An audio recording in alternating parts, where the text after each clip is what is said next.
ASUS finally listened to us gamers and gave us exactly what we wanted. A Hall effect, split keyboard with rapid trigger, and an 8000 Hz polling rate, all without having to download any software to use it. I have spent a little over a week on both the keyboard and the brand new ROG Harp 2 Ace, and there are some things I liked and there's some things I didn't like. But for this video, I'm going to specifically go over the keyboard, and you can expect another separate video for the mouse, which I'll link below if it's already available. Okay, so to start off, let's get the pricing out of the way. The Falcata is gonna go for $360, which is a pretty steep price, but it's not as high compared to the ASUS Extreme, which is currently going for $590. And that too is a 75% 8000 Hz keyboard. So when you compare the prices, this actually sounds more reasonable. But then again, these are two completely different keyboards. For starters, the Falcata is a split design, meaning you can detach the right side and move it out of the way, freeing up additional mouse space during gaming, which is cool, but also has some downsides, which I'll talk about later.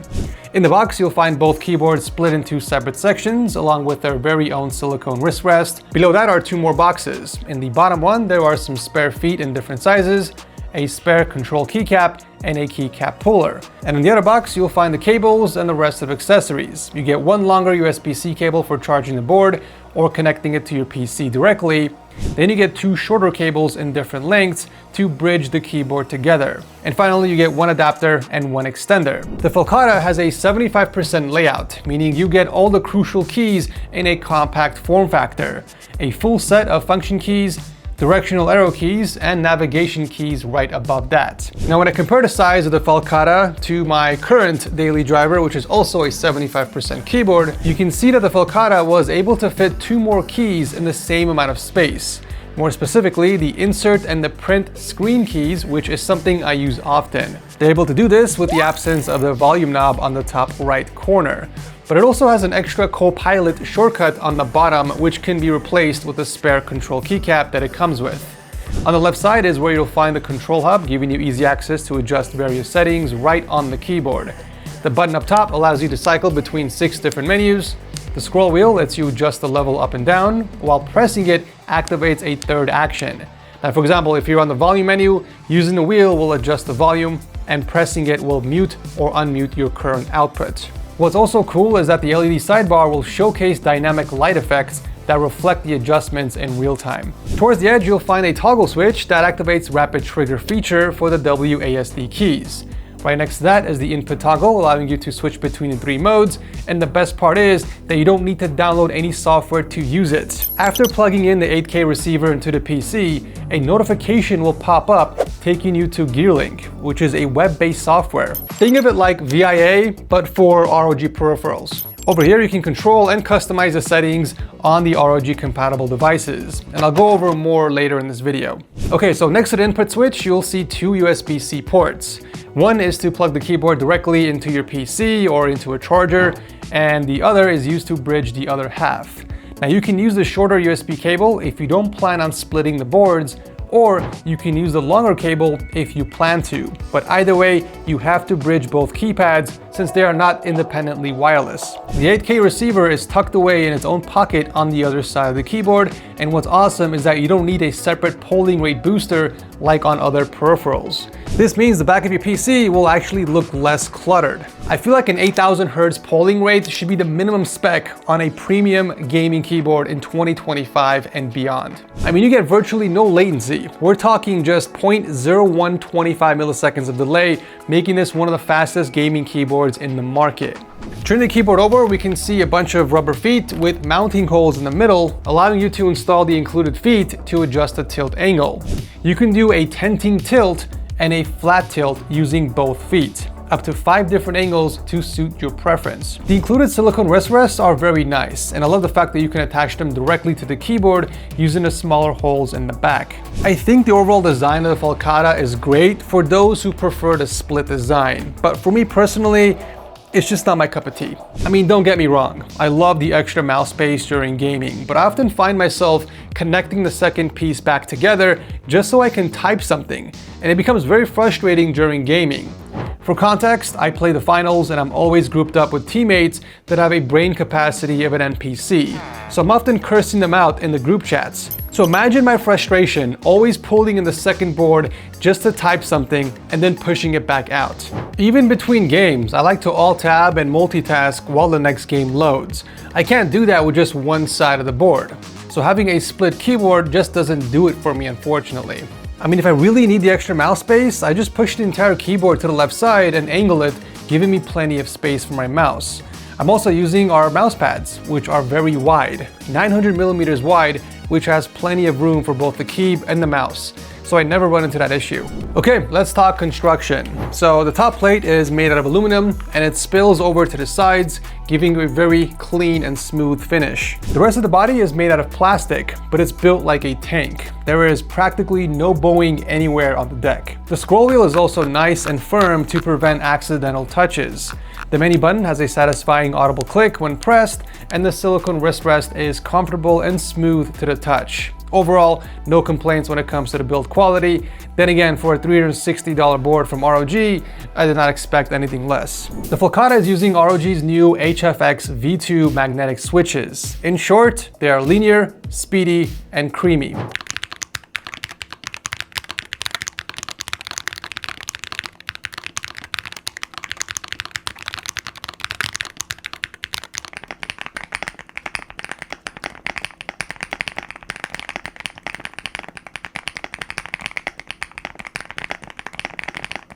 When we compare them to the previous HFX switch, you can see that the new switches have a shorter travel distance, less actuation force, and are more accurate thanks to the new ROG Hall sensor. For those of you who aren't familiar with Hall effect keyboards, they essentially use sensors to detect key presses instead of a traditional analog mechanical switch.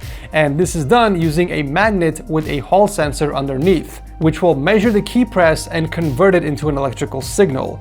This means the keyboard knows exactly how far the key has traveled, not just whether it's pressed or not. Well, ROG is using the same Hall effect technology, except their sensor is custom designed and slightly tweaked to work off of data that's taken from measuring the absolute travel distance of every key and then feeding that into an algorithm that improves control and delivers consistently accurate and fast rapid trigger performance. When you look at a traditional mechanical switch, it requires a return to the reset point before the next click registers. But with the new ROG HFX V2 magnetic switches and the rapid trigger feature, the switch resets instantly as it moves upward. This means faster key registration in games, so strafing becomes effortless, and my personal favorite, teabagging. I can finally assert my dominance in FPS games effortlessly. Now, to enable the rapid trigger feature, just simply toggle the switch from the side and a notification will appear confirming it's turned on. By default, rapid trigger is only enabled on the WASD keys. If you want to add it to the other keys, you have to do that in the Gearlink software. For example, in my use case scenario, I added the crouch button so I can rapid fire teabag on my opponents. In here, you can also adjust the actuation point of the keys. By default, it's set to 1 millimeter, but I adjusted it to 1.5 to suit my playstyle. Honestly, I didn't think rapid trigger would make a huge difference in gaming, but it actually does. My movement has been improved, and I've been winning more gunfights lately.